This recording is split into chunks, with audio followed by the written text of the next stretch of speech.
Selamat datang di channel Lubang Horor. Jangan lupa like, komen, dan subscribe agar channel Lubang Horor ini terus semangat dan terus berkembang. Tanpa banyak basa-basi, ayo kita mulai ceritanya.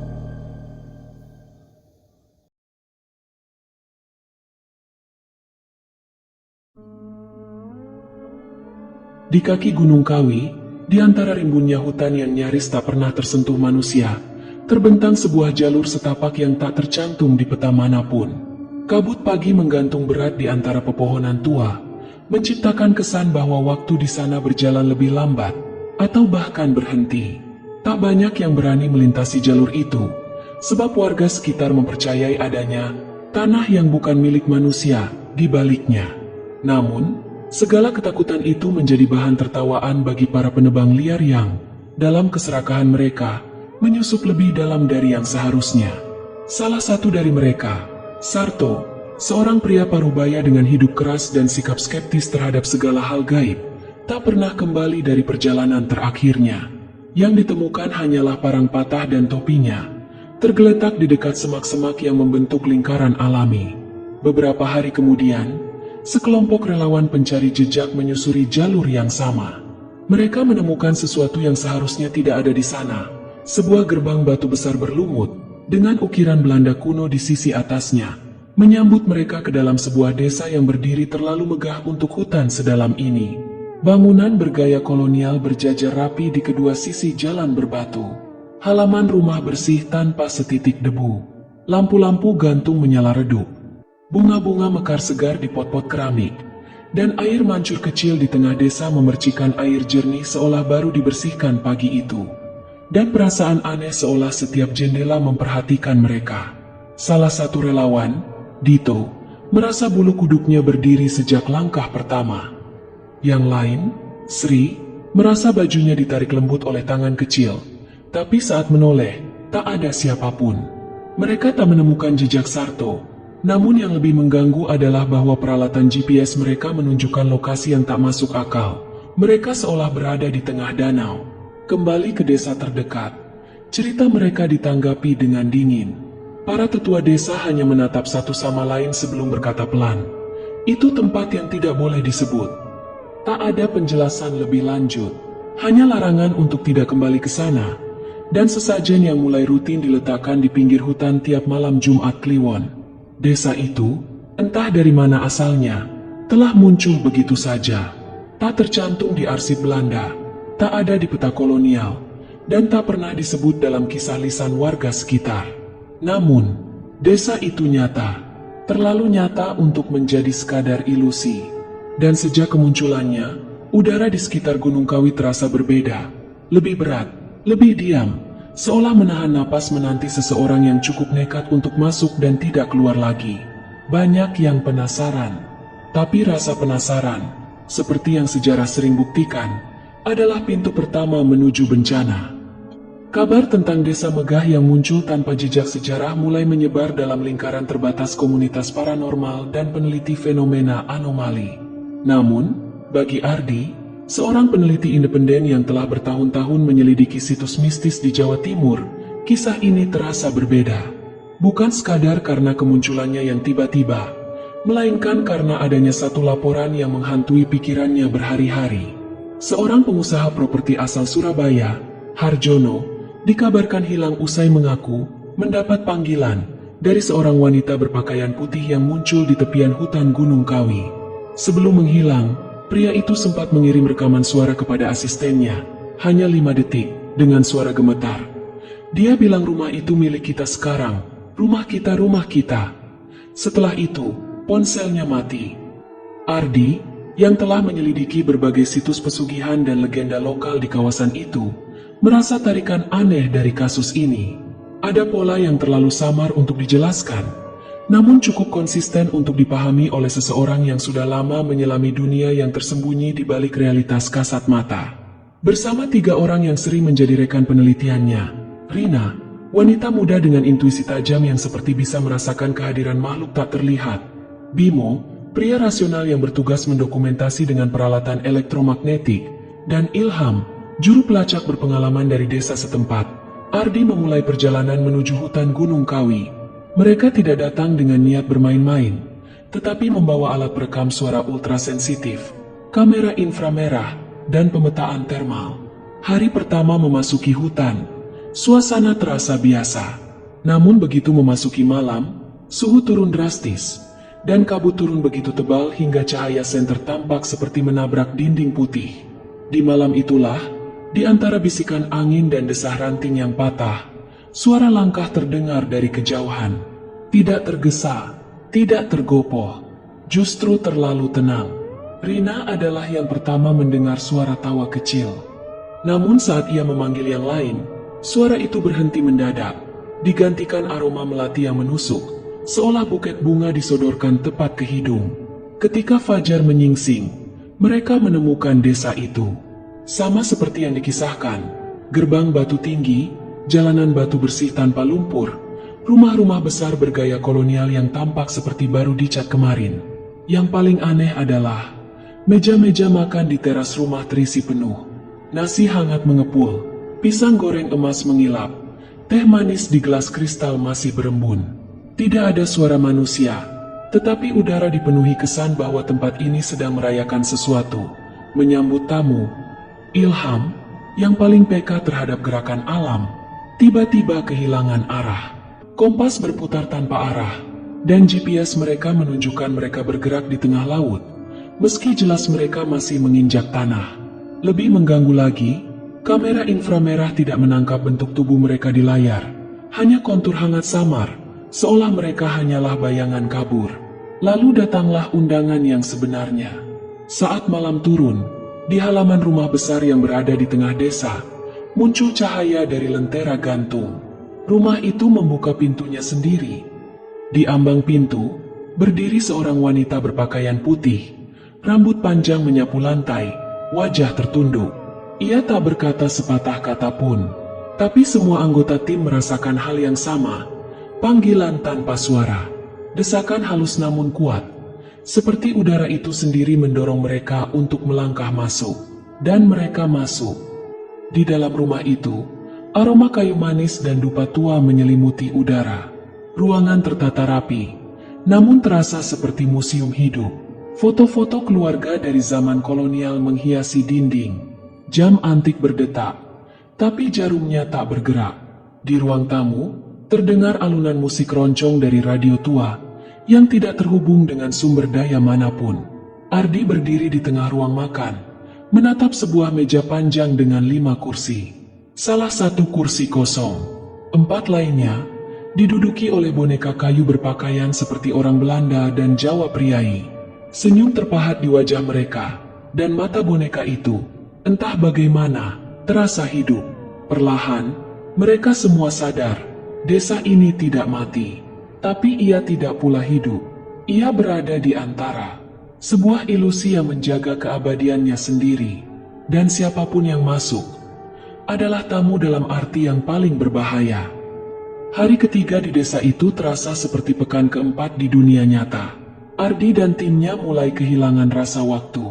Jam tangan mereka berhenti pada angka yang berbeda-beda.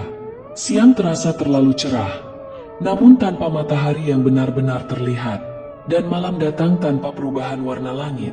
Hanya suhu yang menurun dan keheningan yang menjadi lebih dalam. Meski semua tampak sempurna di permukaan, ada sesuatu yang membusuk di balik megahnya desa ini. Dinding-dinding rumah yang tampak bersih dari luar menyimpan bau lembab dan tajam dari dalam. Jika seseorang mengetuk salah satu pintu rumah, akan terdengar gema panjang, seolah rumah itu berongga seperti makam batu. Pada pagi kelima, Ardi menemukan sebuah rumah yang tampak berbeda dari yang lain. Posisinya agak tersembunyi di ujung desa, sebagian tertutup sulur tanaman liar yang tak tampak di rumah lainnya. Pintu depannya berat, dengan ukiran simbol Jawa kuno yang samar, sebuah lingkaran terpotong oleh garis vertikal, dikelilingi pola-pola menyerupai mata tertutup. Begitu pintu itu terbuka, udara di dalam terasa mati. Di ruangan tengah rumah itu, Ardi menemukan rak-rak penuh buku tua yang kulitnya hampir hancur oleh usia. Di antara semuanya, satu buku tampak lebih baru, bukan karena masih segar, tetapi karena warnanya merah kehitaman, seperti darah yang mengering selama puluhan tahun. Buku itu adalah jurnal, ditulis dengan tangan, huruf demi huruf terguncang, seolah ditulis dalam keadaan tergesa atau ketakutan. Isinya mengungkap sesuatu yang membuat nalar Ardi membeku. Desa ini dulunya adalah tempat berkumpulnya orang-orang yang melakukan pesugihan di Gunung Kawi. Para peziarah dari masa kolonial hingga pasca kemerdekaan datang dengan harapan kekayaan instan. Mereka melakukan perjanjian yang sama, menyerahkan bagian dari dirinya atau dari keturunannya demi harta yang tak habis 7 turunan. Namun ada harga yang tersembunyi di balik janji manis itu. Menurut catatan itu, orang-orang yang mendapatkan kekayaan bukanlah penerima berkah, melainkan tahanan yang dikurung dalam ilusi kekayaan abadi. Jiwa mereka dipisahkan dari tubuhnya, dikurung dalam bentuk penghuni desa ini. Desa ini bukan sekadar tempat tinggal, melainkan penjara spiritual, dibangun oleh entitas tak kasat mata untuk menyimpan roh-roh yang telah dijual. Bangunan-bangunan mewah dan suasana tentram itu hanyalah topeng dari penderitaan yang abadi. Roh-roh itu dipaksa mengulang kehidupan sehari-hari, terus menata meja makan yang tak pernah disentuh, menyapu jalan yang tak pernah dilalui manusia, menjaga kesan sempurna yang tak pernah mereka nikmati saat hidup. Ardi juga menemukan daftar nama yang tertulis di halaman belakang jurnal. Daftar panjang, mencakup tahun demi tahun. Ia membaca pelan-pelan, dan matanya berhenti pada satu nama yang ia kenal, Harjono. Tepat di bawahnya, tertulis tanggal hilangnya 2 minggu lalu. Namun yang membuat tubuhnya membeku adalah nama di bawah Harjono. Rina, yang saat itu berada hanya beberapa meter darinya, berdiri diam di ambang pintu, menatapnya dengan ekspresi kosong. Matanya seperti memantulkan cahaya yang tidak ada. Tapi sebelum Ardi bisa berkata apa-apa, Rina tersenyum kecil dan berkata, "Tempat ini tak bisa ditinggalkan begitu saja." Itu bukan suara yang ia kenal. Ada sesuatu yang asing, bergema, seperti 2 suara yang bertumpuk. Dan untuk pertama kalinya, Ardi menyadari, mereka tidak sekadar disambut di sini. Mereka sedang disiapkan. Sejak saat itu, setiap sudut desa tampak memperhatikan mereka lebih intens. Angin yang tadinya lembut kini berdesir tajam seperti bisikan. Bayangan pohon bergerak meski tak ada cahaya. Dan jalan keluar dari desa yang sebelumnya mereka lewati dengan mudah kini hanya berakhir kembali di tempat yang sama. Seperti desa ini melipat dirinya sendiri untuk menahan mereka. Rina mulai berjalan sendirian, sering hilang dari pandangan. Bimo mengeluh mendengar suara orang memanggilnya dari dalam sumur tua. Ilham mendapati dirinya tidur di teras rumah yang berbeda dari tempat mereka bermalam, dengan abu dupa menempel di dahinya. Ardi tahu mereka harus pergi, tapi bagaimana caranya melarikan diri dari tempat yang tidak ada di peta, yang tidak ada dalam dimensi biasa, dan lebih buruk lagi, yang tidak ingin mereka pergi? Pagi itu, Bimo terlihat berdiri diam di halaman sebuah rumah dengan tatapan kosong, menatap ke jendela yang tak memperlihatkan apapun selain kegelapan. Saat Ardi memanggil namanya, Bimo hanya menoleh sekilas, lalu tersenyum seperti seseorang yang baru saja bangun dari mimpi panjang, tapi lupa siapa dirinya. "Kayaknya, tadi aku ngeliat aku sendiri," katanya pelan setelah beberapa menit terdiam. "Di jendela itu. Tapi dia bukan aku yang ini." Awalnya Ardi mengira Bimo sedang lelah, tapi kemudian hal-hal serupa mulai terjadi pada yang lain. Ilham bangun dengan mulut penuh tanah, seolah-olah ia mengunyah sesuatu dalam tidur.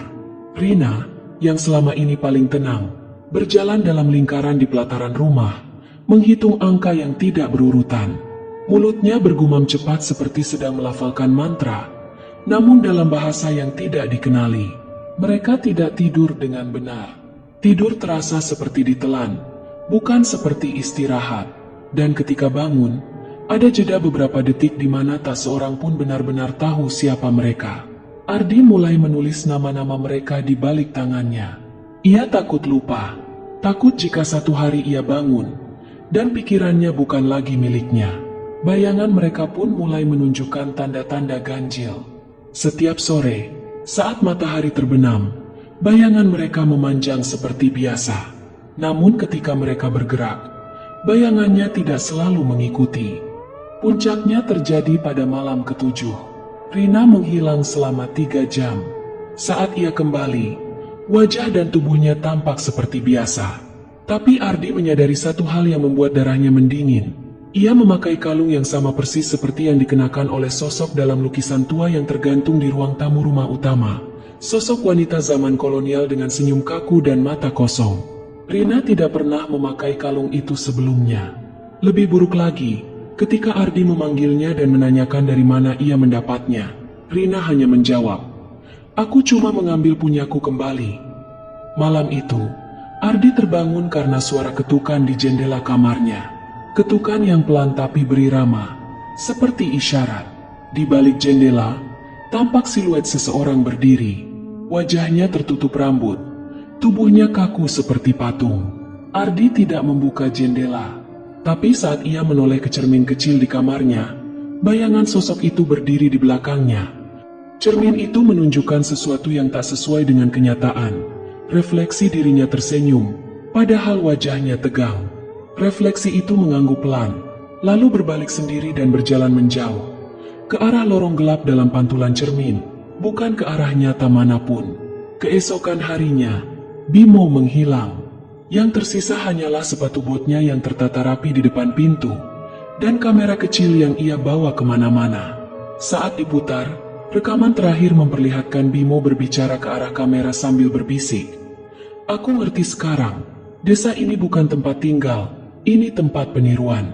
Dia salin kita. Dia simpan kita. Lalu gantikan kita." Kalimat terakhir terpotong oleh suara seperti embusan angin, tapi terlalu berat dan dalam, seperti hembusan napas makhluk yang tidak mengenal paru-paru. Ardi menatap layar kamera lama sekali, sebelum akhirnya menoleh ke Rina dan Ilham. Ia tidak yakin lagi apakah mereka masih bersama orang yang sama. Dan lebih buruk, ia tidak yakin apakah dirinya masih dirinya sendiri. Saat malam datang lagi, rumah-rumah di desa itu menyalakan lampu sendiri. Jendela-jendela membuka perlahan. Dan di balik kaca, tampak siluet manusia. Terlalu banyak untuk jumlah rumah yang ada. Semua melihat ke arah Ardi.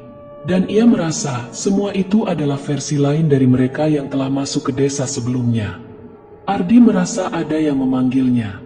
Bukan dengan suara, melainkan dengan dorongan halus dalam pikirannya, seperti bisikan tak bersuara yang mendesaknya untuk bergerak. Tubuhnya berjalan sendiri, langkah demi langkah menuju bangunan terbesar di tengah desa, sebuah rumah kolonial berwarna gading pucat, dikelilingi pilar-pilar tinggi yang retak di bagian bawah. Rina dan Ilham sudah di sana, berdiri di depan pintu seolah telah menunggu. Dan saat Ardi bergabung, pintu rumah terbuka dengan sendirinya, perlahan, menggesek lantai kayu tua yang mencicit rendah. Di dalamnya, aroma dupa yang menyengat bercampur dengan bau besi karat dan tanah basah. Lantainya bersih, mengilap, tapi temboknya dihiasi potret-potret tua. Semua foto menunjukkan orang-orang berpakaian rapi, duduk diam, tersenyum kaku. Namun setiap mata mereka tampak kosong. Dan satu hal aneh, tak ada satupun bayangan pada mereka. Di tengah ruangan, tersembunyi di balik rak-rak buku dan tirai beludru, Ardi menemukan sebuah pintu kecil ke bawah tanah. Besi tua berkarat, dikunci dengan rantai dan segel berbentuk lingkaran patah. Tapi segel itu sudah pecah, dan rantai tergantung longgar. Pintu itu kini terbuka sedikit, seakan menanti seseorang untuk membukanya penuh. Dengan nyali yang tinggal sisa, Ardi menuruni anak tangga yang menyesakan. Dinding di sekelilingnya dingin dan lembab, ditumbuhi jamur putih pucat yang tampak berdenyut perlahan, seperti hidup. Semakin dalam ia melangkah, semakin kuat sensasi deja vu menghantamnya. Ia merasa pernah ke sini, tapi tak pernah tahu kapan. Dan di ujung lorong bawah tanah itu, Ardi menemukan ruangan lingkaran, sebuah aula tersembunyi, diterangi cahaya samar dari lentera yang tergantung di udara tanpa pengait. Di tengahnya, sebuah cermin besar berdiri, tingginya 2 kali tubuh manusia. Bingkainya berukir simbol-simbol kuno yang sudah nyaris aus dimakan waktu. Namun yang paling mengerikan bukanlah cerminnya, melainkan orang-orang yang mengelilinginya. Mereka duduk dalam lingkaran. Wajah mereka damai, tersenyum, namun tak satu pun berkedip. Mata mereka terbuka lebar, memantulkan cahaya aneh yang tak berasal dari lentera. Tubuh mereka kaku seperti boneka pajangan, tapi nafas mereka masih ada sangat tipis. Beberapa wajah mereka sangat familiar. Di antaranya, Ardi mengenali Harjono, pengusaha yang hilang. Dan lebih buruk lagi, ia mengenali diri sendiri. Ada sosok yang identik dengannya duduk di antara para tubuh diam itu. Lengkap dengan baju lapangan yang sama, jam tangan retak yang sama. Tapi mata sosok itu bergerak dan menatap balik padanya. Ardi terpaku. Ia ingin lari, tapi tubuhnya membeku. Lalu, cermin itu bergetar. Pantulan di cermin tak lagi mengikuti geraknya. Sosok dalam cermin tersenyum, lalu perlahan mengangkat tangan, sementara tangan Ardi sendiri tetap diam. Sosok itu mendekat dari balik cermin, menekan batas dimensi itu hingga kaca meliuk seperti air. Suara bergema di dalam kepala Ardi, yang lama menunggu yang baru, yang kaya menggantikan yang datang. Rina berdiri di belakangnya, tapi kini wajahnya berubah. Bukan lagi Rina yang dikenalnya. Kulitnya tampak terlalu pucat, matanya terlalu gelap. Ia mengaku dengan suara rendah dan parau bahwa ia bukan Rina. Ia adalah roh tumbal yang lolos, satu dari sedikit yang berhasil keluar. Tapi perjanjian tak bisa dilanggar selamanya. Kini, desa menagihnya kembali, dan satu-satunya cara ia bebas adalah membawa pengganti. Ardi dan timnya adalah penggantinya. Tubuh Rina yang asli, katanya, masih terperangkap di dalam cermin selama puluhan tahun. Tapi roh tumbal itu meminjam identitas Rina dan membawanya hingga sejauh ini, hingga ritual ini siap dimulai lagi. Ardi mencoba melawan, tapi ia sudah terlambat. Sosok dalam cermin itu sudah mulai menyerap ke dinding realitas. Ia merasakan sesuatu dari dalam dirinya ditarik perlahan, seolah jiwanya terurai benang demi benang. Ia berteriak tanpa suara. Rina palsu menatapnya satu kali terakhir, dengan air mata menetes, atau mungkin bukan air mata. Cairan itu hitam dan kental. Dan saat Ardi menyentuh lantai untuk menahan dirinya, ia sadar, cermin itu bukan hanya alat, ia adalah gerbang. Bagi mereka yang memuja kekayaan dan lupa pada harga jiwanya. Dan mereka yang masuk, tak pernah keluar, hanya tergantikan. Setelah kejadian di ruang bawah tanah, Ardi tersadar di sebuah kamar asing. Lampu gantung berayun perlahan di langit-langit yang berjamur, sementara suara samar nyanyian Jawa kuno bergema dari kejauhan, seperti suara dari piringan hitam tua yang diputar mundur. Kepalanya terasa berat, tapi ada sesuatu yang lebih mengganggu. Ia tidak ingat bagaimana ia sampai di sana. Kenangan terakhirnya adalah wajah cermin, lalu gelap dan kini ia di sini. Ia berusaha bangkit, tapi lututnya lemas.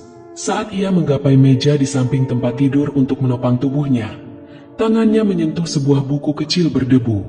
Di sampulnya tertulis, Jurnal Rina, Proyek Penebusan. Dengan tangan gemetar, Ardi membuka halaman pertamanya. Di dalamnya, bukan catatan acak atau laporan lapangan seperti yang ia kira, melainkan catatan rinci, tanggal demi tanggal, tentang mereka, tentang dirinya, Bimo, Ilham, bahkan keputusan mereka untuk datang ke desa ini. Semua tertulis jauh sebelum mereka benar-benar datang ke sana. Tanggal mereka setuju ikut. Reaksi masing-masing saat mendengar cerita desa megah. Bahkan impian pribadi mereka, Bimo yang ingin membuka channel YouTube horor terkenal, Ilham yang ingin menulis buku bestseller, dan Ardi sendiri yang berharap mendapatkan pengakuan sebagai peneliti paranormal serius setelah dipojokkan oleh dunia akademik. Di akhir halaman, ada sebuah kalimat yang membuat tubuh Ardi terasa dingin hingga ke tulang. 3 tumbal pengganti diperlukan untuk melepaskan satu jiwa lama. Jika perhitungan ini tepat, maka malam ke-7 akan menggenapi kesepakatan itu. Aku akan pulang, mereka akan tinggal. Ardi membanting buku itu, matanya membelalak. Semua ini bukan kebetulan. Rina, yang selama ini ia anggap teman dan rekan terpercaya, sudah merencanakan semuanya. Saat itu juga, pintu kamar terbuka perlahan. Rina berdiri di ambang pintu. Wajahnya berbeda. Wajah manusia yang kelelahan. Bukan lagi sosok misterius seperti di ruang bawah tanah. Matanya sembab, Tapi tak ada air mata. Ia masuk perlahan, duduk di kursi rotan tua di sudut ruangan. Lalu ia bicara. Suaranya datar, seperti seseorang yang telah berdamai dengan dosanya. Ia bukan roh, ia manusia. Tapi puluhan tahun lalu, saat remaja, ia datang ke desa ini bersama ibunya, seorang wanita yang diam-diam melakukan ritual pesugihan demi menyelamatkan bisnis keluarganya. Sang ibu tidak kembali. Ia, Rina kecil, berhasil keluar tapi tidak utuh. Jiwanya selalu diikuti bayangan desa itu. Ia tumbuh dengan suara-suara yang memanggil dalam tidur, mimpi-mimpi tentang rumah-rumah tanpa penghuni, dan rasa bersalah yang tak terdefinisikan. Hingga suatu hari, desa itu memanggil lagi, tidak dengan ancaman, tapi dengan janji, bawa pengganti, dan kau akan bebas. Ia mencoba menolak, tapi bayangan itu semakin dekat, suara itu semakin keras, dan orang-orang di sekelilingnya mulai mengalami kecelakaan kecil. Teman kampus meninggal dalam kecelakaan motor. Keponakannya tenggelam di kolam tanpa sebab. Ia tahu itu bukan kebetulan. Desa itu, katanya pelan, tidak pernah lupa, dan tidak pernah memberi tanpa menagih. Ia memilih tim Ardi bukan karena mereka mudah dikelabui. Mereka yang paling percaya, paling haus makna, paling ingin menyelami hal-hal yang tidak kasat mata, adalah korban paling sempurna. Mereka tidak akan kabur, bahkan saat segala tanda sudah muncul. Mereka akan terus menggali hingga terjebak. Ardi ingin marah, ingin berteriak, tapi apa gunanya? Ia tahu, bahkan jika ia membunuh Rina saat itu juga, mereka tetap akan terperangkap. Desa ini bukan tempat fisik, ia adalah konsekuensi. Tiba-tiba, lampu gantung berhenti berayun, suara nyanyian lenyap, dan seluruh rumah berguncang perlahan, seakan ada sesuatu yang bangkit dari tanah. Cermin besar di ruang bawah tanah kembali muncul dalam pikirannya, dan ia tahu, saatnya hampir tiba. Rina menatapnya untuk terakhir kali.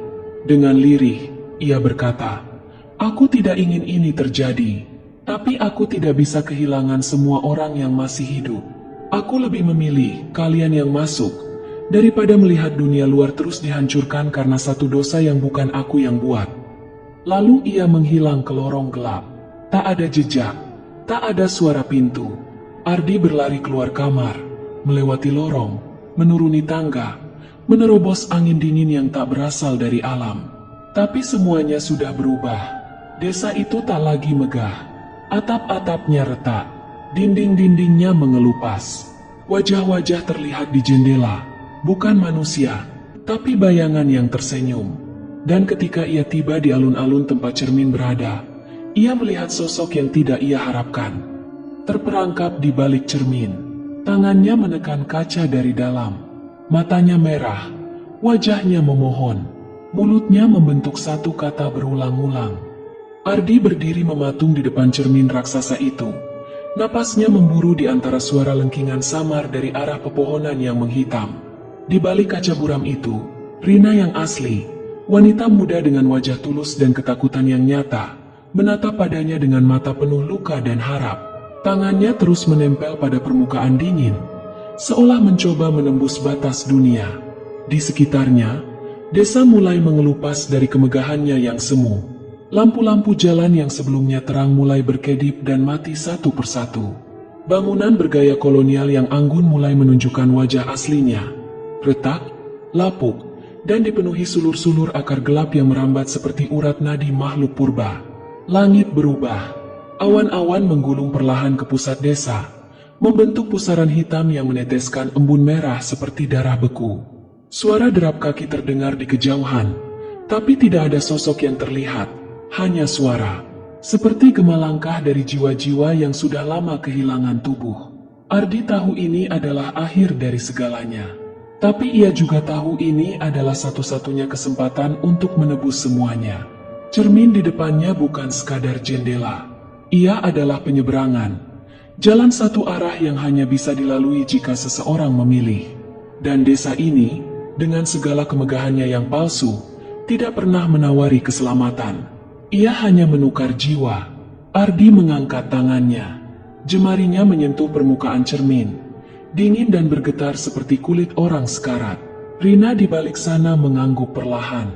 Mulutnya membentuk satu kata terakhir. Jangan. Tapi Ardi sudah tahu, ia tidak menyelamatkan Rina untuk kebaikan. Ia menyelamatkannya untuk membayar utangnya sendiri. Ia melangkah maju, dan ketika jari-jarinya menembus permukaan kaca, seolah masuk ke dalam air, sekejap semua suara lenyap. Dunia menjadi senyap sempurna. Tak ada lagi desir angin, tak ada gema langkah, bahkan detak jantung pun hilang. Dalam keheningan itu, satu persatu wajah mulai muncul di sekitar alun-alun. Wajah-wajah mereka yang dulu hilang.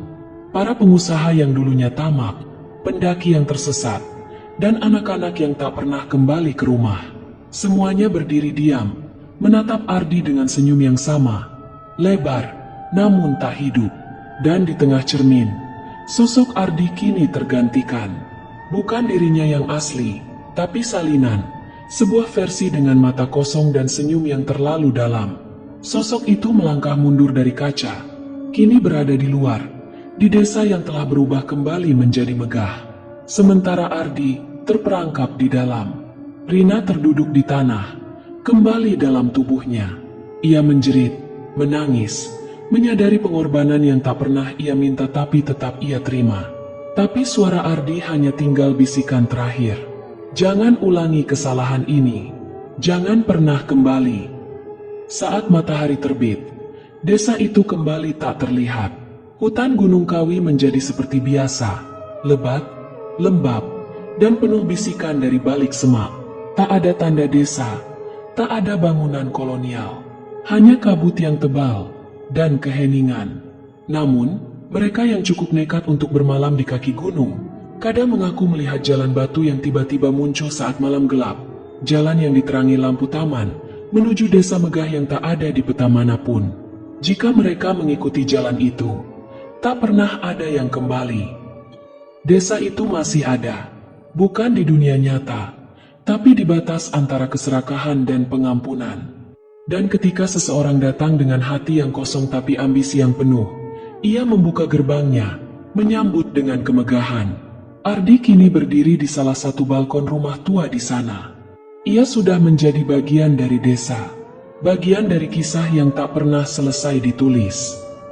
Kekayaan mereka abadi, karena nyawa mereka terjual, dan mereka kini bagian dari legenda yang hidup. Demikianlah kisah kali ini. Terima kasih telah meluangkan waktu untuk mendengarkan cerita penuh misteri dan ketegangan ini. Semoga kisah tentang desa gaib yang megah ini tidak hanya menghibur, tetapi juga mengingatkan kita bahwa kekayaan yang diperoleh dengan cara instan dan tanpa mempertimbangkan akibatnya bisa membawa konsekuensi yang jauh lebih berat daripada yang kita bayangkan. Jadilah bijak dalam setiap langkah dan keputusan hidup, karena terkadang harga yang harus dibayar jauh lebih mahal daripada yang terlihat di permukaan. Teruslah menjaga hati dan pikiran agar selalu terbuka pada kebaikan dan kejujuran. Sampai jumpa di cerita selanjutnya.